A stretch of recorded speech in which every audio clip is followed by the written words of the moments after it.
Hi everyone, this is Stefan from DataRobot. Today I'm going to demonstrate how to deploy a model from a feature discovery project, now available in MLOps 6.3. Let's get started. In this example, we started a project using two secondary datasets, from which DataRobot generated 92 features.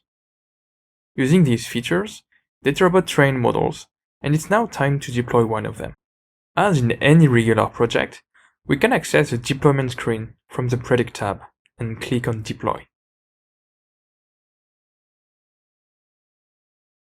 Since the model we are deploying uses features generated from secondary datasets, we can specify new secondary datasets in case the ones used for training are no longer relevant and need to be replaced.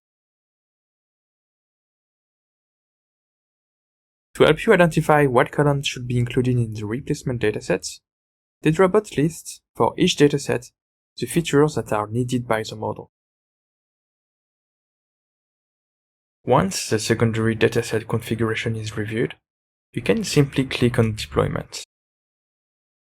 Your deployment is now ready, and DataRobot will take care of generating the features from the secondary datasets to make the predictions.